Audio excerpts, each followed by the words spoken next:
Bien, bonsoir à tous et ravi de vous retrouver en ce lundi, il est 18h30.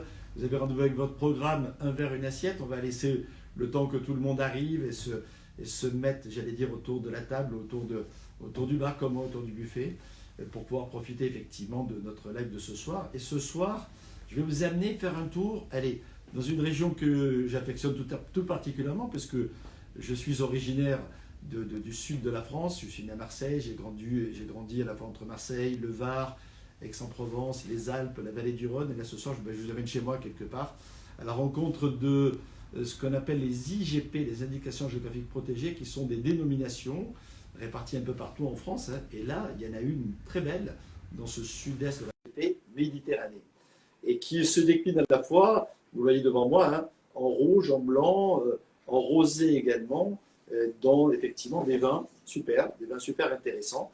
Et ce soir, pour en parler avec nous, pour échanger, j'ai le plaisir d'accueillir Mickaël Féval.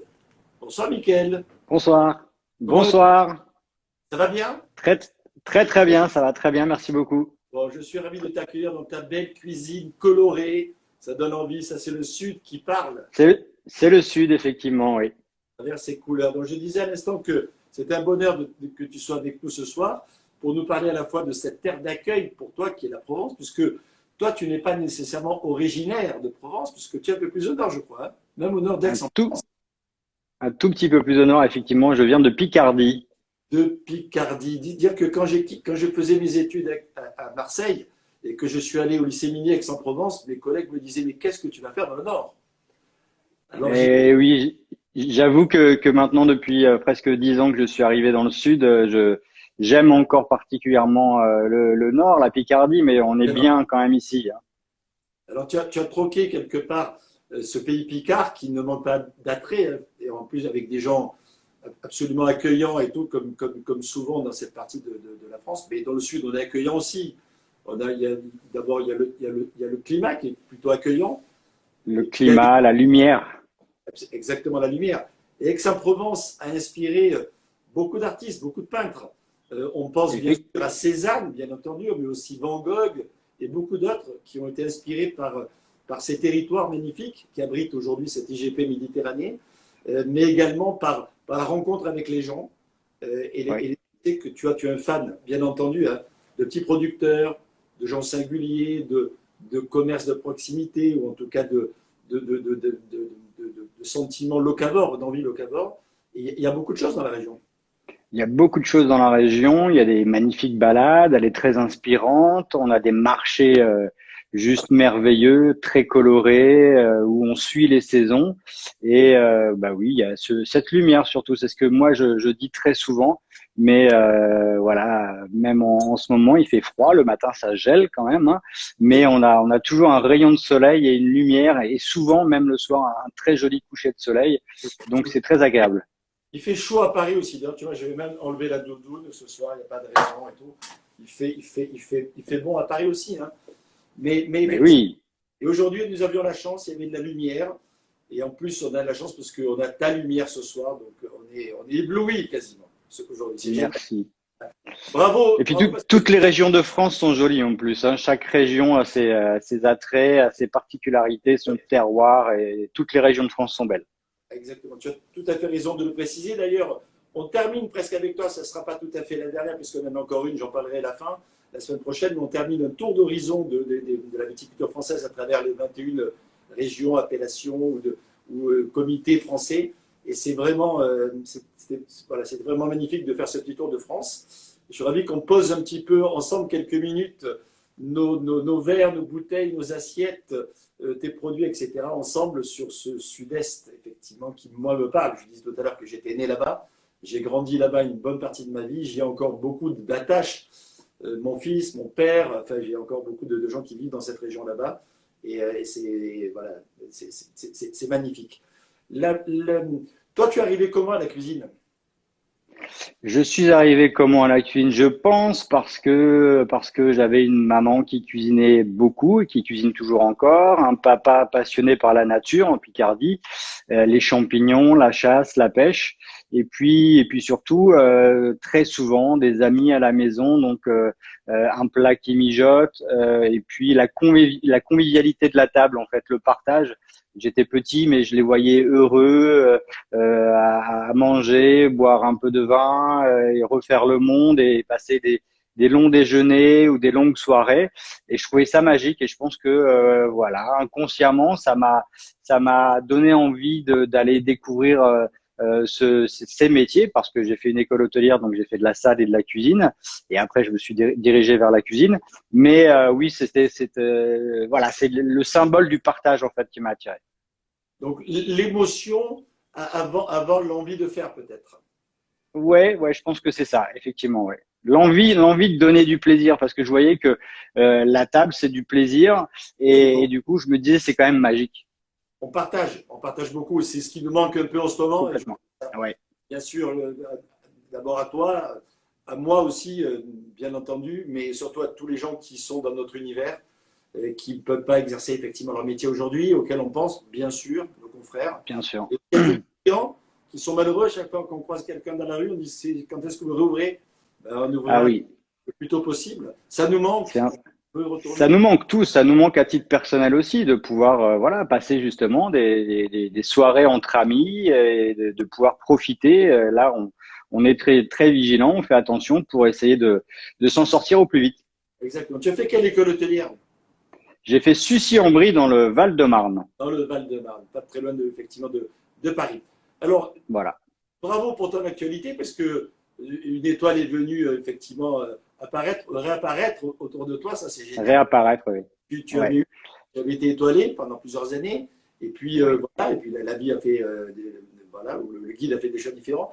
C'est très difficile de récupérer une étoile, donc bravo, vraiment du fond du cœur, parce que c'est des fois plus facile d'en avoir, de l'obtenir pour la première fois. La réavoir, c'est un vrai mérite. Ouais, on est très content et j'en profite pour remercier vraiment Olivia, mon épouse, qui est en train de me filmer, et puis toute l'équipe du restaurant, parce que bah, sans eux, on n'est rien. Donc c'est vraiment voilà, un travail d'équipe. On est très fiers et on est très content. Absolument, c'est un vrai travail d'équipe et donc du fond du cœur de ma part, mais aussi de toutes nos communautés gourmandes. Bravo pour cette étoile et j'espère qu'on aura l'occasion d'aller voilà, fêter ça sur place là-bas à Aix-en-Provence. Tu peux nous donner l'adresse Aix-en-Provence, à quel endroit, dans quel quartier d'Aix tu es? C'est plein centre d'Aix-en-Provence. C'est 11 petites rue Saint-Jean. C'est une petite rue qui part du cours Mirabeau et qui amène sur la place du Palais de Justice. Donc on est vraiment plein centre d'Aix. Pas très loin de la mairie, pas très loin de tous ces endroits magnifiques. Voilà. Tu viens y À 30 mètres du marché, comme je le disais tout à l'heure, on peut aller au marché quasiment tous les jours, donc c'est très chouette. Tu parlais de la couleur, de la lumière, le bruit aussi du marché, quelque chose d'extraordinaire, je trouve. Ouais. Ne parlons pas des Oui, odeurs. Les odeurs les aussi. odeurs, l'ambiance, enfin voilà, moi je trouve que tout ça, ça symbolise beaucoup la France aussi, hein, où nous le dimanche, on habite à Bouc-Bel-Air, le dimanche on va au marché, on est sur la place du village, on voit nos commerçants et puis après généralement on boit un petit verre sur la place, voilà, en Provence, je trouve que c'est une carte postale. Non, mais complètement, on y va avec effectivement les amis, la famille, voilà, les gens qui viennent de l'extérieur, qui viennent nous voir le week-end, on va faire le marché ensemble, tout ça, c'est vraiment cool. Et le C'est marché, vrai. c'est pour les cuisiniers que nous sommes, parce que même si je suis sommelier, moi j'ai quand même une formation de cuisinier, et c'est toujours, je vais dire, dans mes veines, comme on dit, mais c'est inspirant de voir les produits. Ah Donc, oui, finalement, on imagine, enfin, nous tous, les uns et les autres, et tous les gens qui cuisinent, hein, on imagine déjà quand on est sur le marché ce que l'on va faire et le stand d'à côté va compléter ou va nous orienter encore justement de partir sur une recette particulière. C'est génial. c'est ça. Et puis oui, c'est surtout qu'on voit les saisons évoluer. Moi, je trouve ça vraiment magique quand on voit les premières asperges arriver. Voilà, déjà à titre personnel, on se dit oh là là, d'en manger. Et puis en tant que chef, en tant que cuisinier, bah voilà, on commence à se dire tiens, il va falloir penser à la recette. Moi, j'échange avec mes équipes et on pense à la future recette qui va bientôt arriver sur la table. Et donc voilà, aller au marché, c'est suivre l'évolution de la saison. Bon, j'espère que tu es allé au marché ce matin parce qu'on a faim et il paraît que tu as une idée d'une recette effectivement autour de Sèvres. Alors c'est vrai que quand on parle du sud-est de la France, Et là, Méditerranée, ça commence dans le Vaucluse, ça descend dans les Bouches-du-Rhône, ça vient bien entendu embrasser le Var, voire les Alpes-Maritimes. Donc Ouais, c'est large. Hein. Et c'est donc, vrai. il y a des rosés, bien entendu, dans le coin, il y en a pas mal. Toi, là, j'ai un rosé Terre de Passion GP Méditerranée qui est produit du côté de Lombesque, donc pas très loin d'Aix-en-Provence, c'est vraiment à côté de chez toi. Ouais, Il y a Rosé Fine, qui est une cuvée assez célèbre du Céline de Marrenon, donc là, on est à la Tour d'Aigle, pardon, du côté du Luberon. Il y a deux blancs, deux vionniers, tu vois. Alors, je te donne tout ça pour t'expliquer, ouais, nous dire ce que tu veux nous faire ce soir. Hein. Mais il y a la cuvée Ventoux de Terra Ventoux, donc là, on est en plein cœur du Mont Ventoux, hein, donc, dans le Vaucluse. Là, on a un vin qui est produit du côté de Rogne, qui est un vionnier, d'accord. l'Oppidum des Covins. Donc le blanc, c'est de vionnier. Et puis en rouge, ce sont des assemblages. Il y a un qui est fait par la famille Semer du côté de Tretz, qui Oui, est une des grandes familles de vignerons provençaux. Hein. On connaît Régine, notamment du côté de Saint-Tropez, mais là, c'est l'autre partie de la famille du côté de Tretz, donc au pied de la Sainte-Victoire, avec un assemblage Syrah, Grenache, non, pardon, c'est Merlot et Syrah, pour le coup, ici. Et puis, on a une autre cuvée qui, elle, est plutôt faite du côté de Châteauneuf-du-Pape par la famille Kyo. C'est une cuvée qui s'appelle Code Erat Facedium, Facendium d'ailleurs, et qui est dans le millésime de 2019 aussi un assemblage assez traditionnel des cépages du Sud. Donc on a une sorte de palette gustative, aromatique.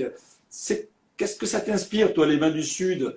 Même si il y a aussi beaucoup d'appellations, on en a parlé dans une autre émission. Hein.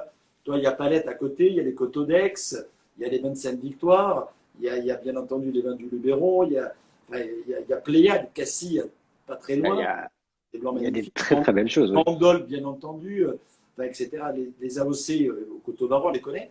Ce soir, on est avec les IGP, donc cette indication géographique protégée, particulière, et qui est l'expression aussi des territoires provençaux.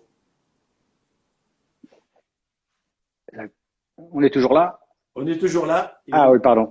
Oui, moi je disais, enfin, je pense que la Provence, effectivement, la première idée, c'est le rosé. Et il y en a des magnifiques, mais c'est vrai qu'on a des très très très beaux blancs et des rouges magnifiques. Il y a vraiment depuis, je pense qu'une dizaine d'années, des choses qui sont en train de devenir magnifiques avec des gens passionnés. Et je découvre de plus en plus les vins de Provence et j'en suis vraiment devenu fan. beaucoup travaillent en bio. Je vois que là, il y a pas mal Ouais. de sont en AB. Beaucoup aussi vont vers des hautes valeurs environnementales, etc. Enfin, prennent conscience quelque part qu'il faut aller tous dans le même sens pour faire en sorte qu'il y ait un bel équilibre, à la fois sur les vins, mais surtout un bel équilibre avec la nature et l'éco-responsabilité de plus en plus présente dans le sud de la Provence, je trouve.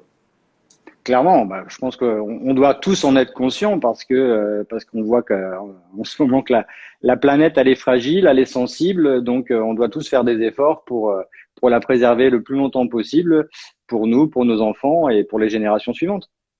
Bon, je ne résiste pas au plaisir d'ouvrir une première bouteille parce qu'il y a quand même le choix et c'est tentant ce soir encore. Hein. Et donc, j'ouvre un rosé. Allez, j'ouvre le terre de Passion donc, qui est produit du côté de Lambesque. On n'est vraiment pas loin de chez toi, là. Hein.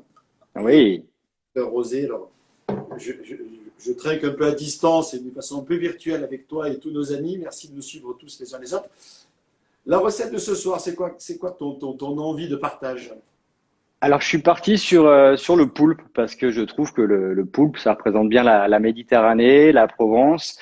C'est un produit que j'aime beaucoup travailler. Je trouve que il a beaucoup de charisme, de caractère. C'est assez facile à cuisiner. Donc là, pour le coup, moi, je l'ai préparé hier puisque l'idée, c'est de bien le nettoyer, de le pocher au courbouillon, donc un courbouillon classique avec un peu de vin blanc, de l'eau, des grains de poivre, oignons, carottes, ail, thym, romarin. Et le Voilà. entier, Pardon? les pochés entiers, tu ne le coupes pas à l'avance. Ouais, je le poche entier. Alors moi, mon courbouillon, je le cuis une demi-heure seul pour que voilà tout les légumes, le poivre, les aromates donnent déjà du parfum au courbouillon.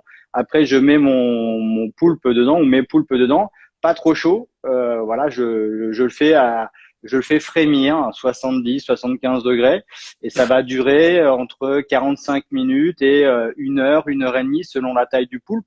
Il suffira de piquer la partie haute de la tentacule et puis si ça rentre bien et surtout si quand on lève le couteau et il se laisse aller, un peu comme une pomme de terre en fait, hein, on va aller chercher la cuisson. Et bien là, on arrête. On sonde la texture finalement. Exactement. Il faut que ça soit fondant, mais qu'on garde quand même un petit côté al dente. Il faut pas le surcuire parce que là, pour le coup, on va perdre de sa texture, de sa matière qui est quand même très intéressante. Et parfois, on mange du poulpe et c'est un peu caoutchouteux. Voilà, ça vient de quoi? Alors, c'est quoi la problématique? C'est quoi c'est le céphalopode, donc c'est sa texture, on va dire originelle, normale, hein. Donc c'est vrai que souvent on a tendance à conseiller deux techniques. La première, c'est de le batter, un peu comme les ormeaux. Voilà, on va le taper pour casser les fibres. Et après, l'autre technique qui est beaucoup plus répandue et qui, pour ma part, est assez efficace, c'est quand même de les congeler. Et le fait de les passer au congélateur, ça va casser les fibres, ça va l'attendrir déjà. Donc 24 heures, ça suffit. Et puis le lendemain, voilà, c'est là qu'on va pouvoir le mettre au courbouillon.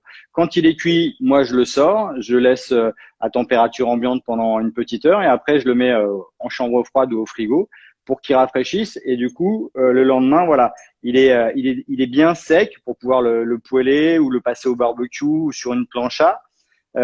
Et ici, dans le même temps, j'ai fait hier aussi cuire des poireaux entiers, tout simplement, dans une eau bouillante salée, après rafraîchie dans une glaçante avec des glaçons. Et je le précise que je l'ai fait hier parce qu'après, je les mets sous presse, c'est-à-dire entre deux plateaux avec un poids au-dessus pour que l'eau puisse s'évacuer du poireau pour pouvoir après le colorer comme ça. J'aime beaucoup parce que visuellement, c'est intéressant et ça ramène un petit côté un petit peu légèrement brûlé, un peu caramélisé sur le poireau, c'est intéressant. Génial. C'est déjà très beau. Et le visuel, comme on sait, est quelque chose qui attire, hein, je veux dire. Oui. L'œil est déjà flatté. Et ensuite, ça a l'air pas mal. Hein. Il va falloir venir goûter sur place, mais même à distance, c'est sympa comme ça. Donc, comment tu fais évoluer ta recette après? Alors là, ce que je vais faire, c'est que je vais faire poêler mes tentacules de poulpe dans un filet d'huile d'olive. Et après, on va aller vers hop. On remercie Olivia parce que l'image est très bonne. Je passe le message. On te remercie pour la qualité de l'image. C'est cool. Voilà une petite huile d'olive de l'Anson de Provence. Donc on est dans la région. On n'est pas trop loin de Lambesc, là. Voilà. Saint-Cana et tous ces coins-là. Et ici, là, j'ai pressé le jus d'une orange, je l'ai légèrement fait réduire puisque quand je vais avoir coloré mes tentacules, je vais déglacer, on va dire, avec le jus d'orange réduit pour pouvoir un peu les enrober, les nourrir, venir les faire briller. Tout simplement. On rajoutera fleur de sel et piment d'Espelette. Et après, j'ai préparé ici suprême d'orange et suprême de pamplemousse en tout petit morceaux, là, des petits losanges, pour pouvoir amener sur l'assiette. Là aussi, un peu d'acidité, un peu de fraîcheur. Le visuel, tu en parlais tout à l'heure, c'est important. Quelques baies de goji parce que je trouve ça très joli aussi et c'est bon pour la santé que j'ai réhydraté dans le jus d'orange. Et après, c'est les vertus anti-radicalaires. Ça, c'est très bien. Pardon? Je dis les vertus anti-radicalaires. Ça voilà. permet de travailler les radicaux libres, comme on dit. Et là, en plus, c'est sonore. On entend. Excuse-moi, mais je t'entends.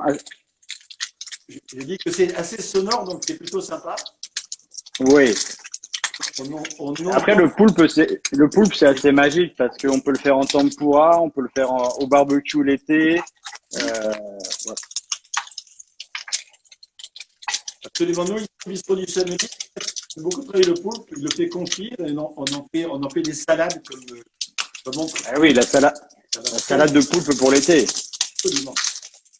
Là aussi, agrémenté avec quelques petits légumes, c'est joli en fait. Boire un plat de sa fin. C'est ça. Alors, on peut imaginer comme accord avec ce couple, par rapport à la texture, par rapport au jus d'orange, par rapport au bébé, etc. Plutôt un mariage blanc ou rosé, un peu moins commode avec du rouge, à mon avis. Oui, après, c'est vrai que là, sur cette recette, j'aurais tendance à aller plutôt sur effectivement blanc ou rosé. Après, le poulpe se marie très bien aussi avec le rouge, mais là, on va plutôt le cuisiner différemment. On va peut-être lui rajouter un peu l'été, moi, je trouve, de la tomate, de l'ail, du citron confit. Voilà, on va plus le cuisiner un peu ouais, parce que comme un ragoût. Et là, il va tout à fait accepter un rouge très facilement. Absolument. Là, sur la recette de ce soir, le rosé que je viens de goûter, qui est extrêmement aromatique, et fruits un peu acidulés, légèrement un peu bonbon anglais, je pense que c'est quelque chose qui peut être vraiment sympa. Quant au blanc de vionnier, là, on est beaucoup plus sur le fruit, marqué par l'abricot, par exemple, Ouais. et en général le fruit du verger. Et ça, on est un peu plus gras, un peu plus généreux sur le vionnier, alors qu'on était plus sec et plus incisif sur le rosé. Mais je pense que les deux, pour ces deux raisons, peuvent vraiment être super intéressantes aussi. Après, il ne faut pas négliger souvent dans les accords ce que tu es en train de faire, c'est-à-dire la garniture qui peut paraître anecdotique, mais le poireau, c'est tout sauf anecdotique en termes de goût. Oui, Donc, il a sa puissance, surtout là, comme celui-ci, quand il est un peu coloré, un peu caramélisé, ça fait ressortir clairement une forme de puissance sur le poireau. exactement. Donc là, peut-être qu'avec le poireau, le rouge, servi légèrement rafraîchi, peut-être aussi Oui, une possibilité éventuelle, même si, mais pour les raisons qu'on a évoquées, le rouge et le rosé sont plus évidents. c'est justement là tout l'intérêt de la dégustation et voilà, du plaisir quand on crée une nouvelle recette, de la faire goûter à l'équipe de salle et au sommelier pour la salle puisse parler du plat au client et le sommelier créer son accord. Et moi, je trouve ça toujours très intéressant. Qui est ton sommelier donc habituellement? Parce qu'en ce moment, c'est un peu compliqué.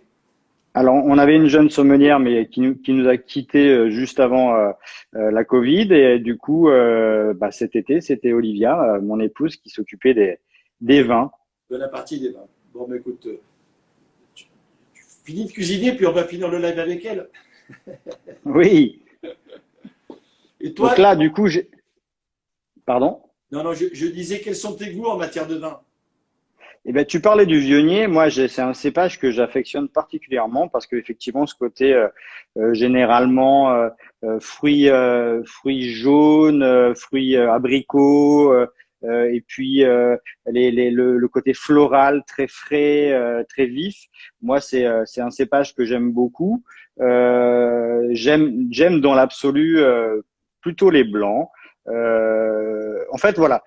Printemps-été, je vais être sur rosé, blanc, et voilà, à cette période de l'année, le dimanche au pied de la cheminée, on va aimer sortir les belles bouteilles de rouge et voire même d'en profiter peut-être l'après-midi, un verre tranquillement avec un peu de musique. Voilà, j'aime bien ce côté verre de vin posé l'après-midi tranquillement.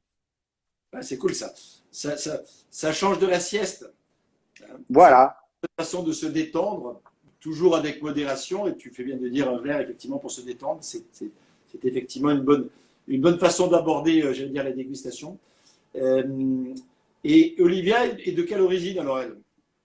Olivia, elle a des origines lyonnaises et aussi bretonnes. Donc, normalement, tous les étés, on va profiter de l'air marin et se ressourcer en famille en Bretagne et aller relever les casiers et Ah, avec un peu de chance, pouvoir profiter de quelques homards, homard, crevettes, voilà. langouste, tourteau ou autre joli fruit de mer. Voilà, c'est pour ça que je disais vraiment tout à l'heure, toutes les régions de France sont belles. Il y a vraiment les paysages, les plats typiques. Bien souvent, il y a toujours du vin, soit dans la région, soit pas très loin. Et moi, je trouve ça vraiment magique. on a tendance à vouloir voyager à l'autre bout du monde, ce qu'on fait aussi nous de temps en temps, mais aussi profiter de la France, c'est quand même plutôt pas mal. On l'a vu cet été avec la Covid qui a bloqué quand même beaucoup de gens sur le territoire. Et on a beaucoup de gens qui ont redécouvert finalement, ou découvert simplement des C'est endroits ça. extraordinaires en France.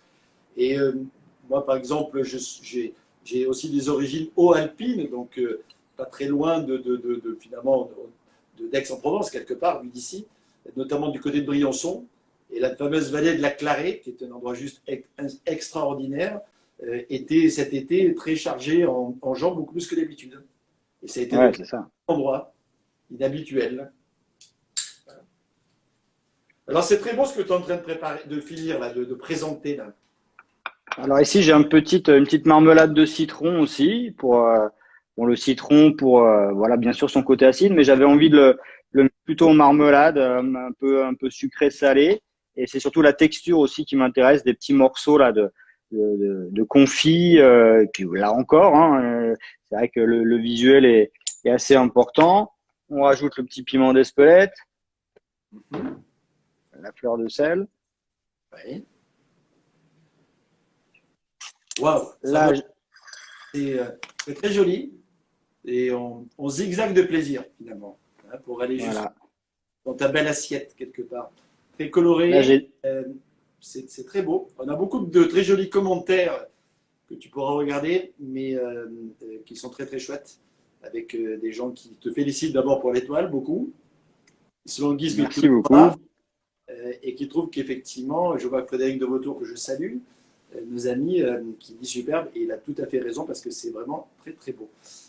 J'en Là, profite, j'ai des juste une petite parenthèse, pour féliciter aussi tous les jeunes qui aujourd'hui se sont retrouvés dans une quinzaine de centres d'écoles hôtelières françaises, puisqu'aujourd'hui il y avait les sélections du concours de meilleurs jeunes sommeliers de France. Donc ils J'ai étaient vu ça, j'ai vu.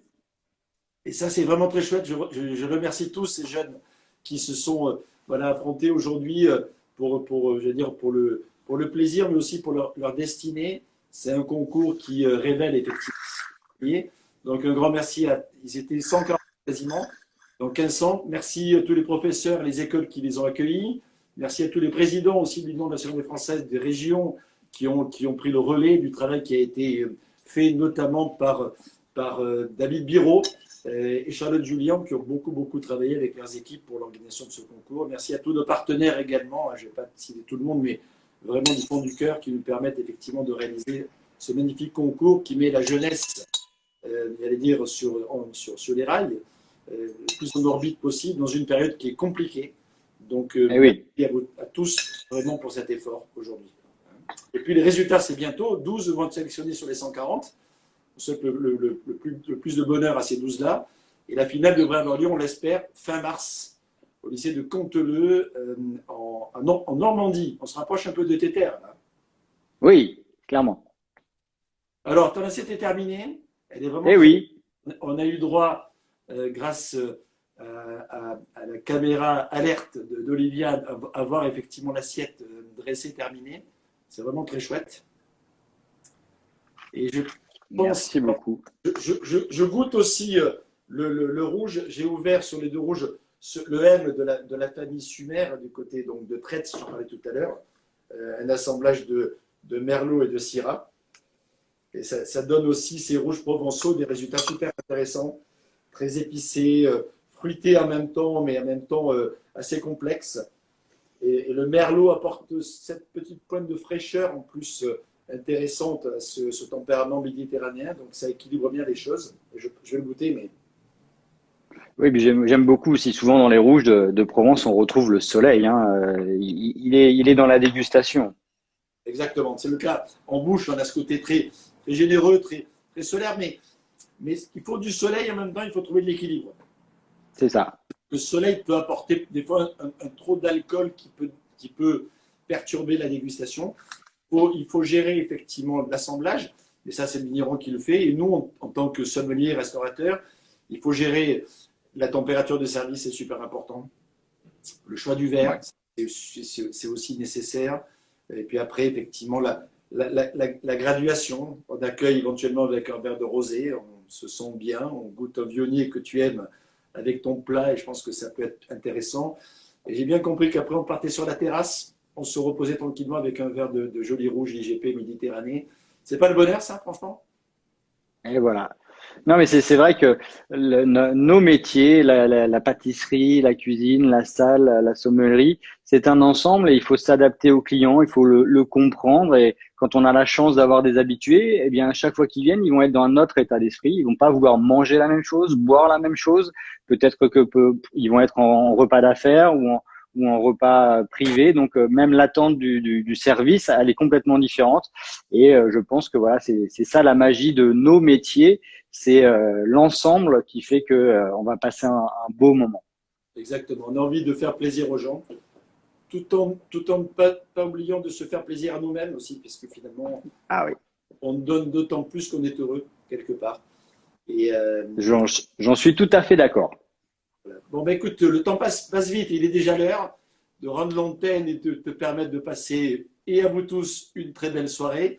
Donc, un grand bonheur. Je disais tout à l'heure qu'on allait finir la saison, 21 émissions finalement ensemble, avec 20 sociétés de l'Union nationale française. Et la semaine prochaine, on va conclure avec une très jolie région viticole et une très jolie région tout court, c'est le Jura, qui va nous permettre de parler de vin de caractère, de cuisine de caractère, avec une personne de caractère également, puisque on fera notamment, bien sûr, un focus sur le Jura, mais aussi une synthèse quelque part de la viticulture française, avec un philosophe, auteur très connu, c'est Michel Onfray, qui sera mon invité la semaine prochaine. Donc, je compte sur toi, sur vous, Michael et Olivia, mais je compte aussi sur vous tous pour en parler autour de vous, pour se donner rendez-vous pour ce final en apothéose, où on fera un petit résumé de ce qu'on a vécu, avec quelqu'un qui en plus a du recul par rapport à notre propre métier,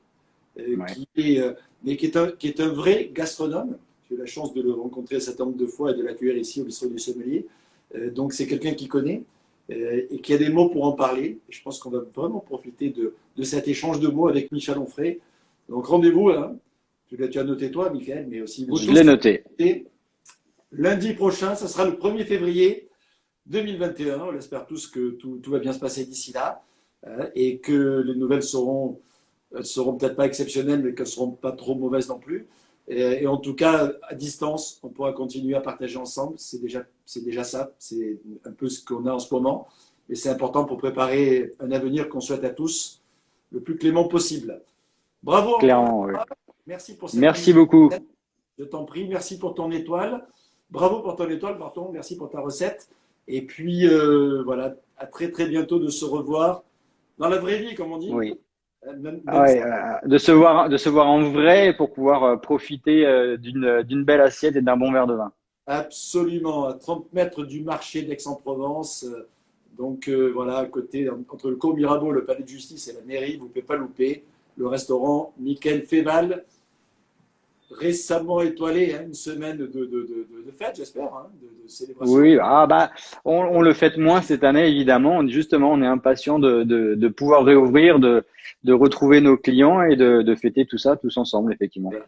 Mais la fête commence dans la tête, quelque part. Oui, c'est ça. Exactement. On le partage. Magnifique. Merci beaucoup, Michael. À très bientôt. Merci à toi. Merci à vous tous. Merci de nous suivre si fidèlement depuis déjà 20 semaines. Et la semaine prochaine, donc, voilà, viendra succéder à Michael Féval, Michel Onfray, le philosophe, pour nous parler justement de très belles choses et de très jolis mots autour de la gastronomie, des vins et du territoire, et notamment le Jura. Ciao, ciao, à bientôt. Bonjour. Merci. Prenez soin de vous. Et aux IGP Méditerranée de ma part aussi. Hein.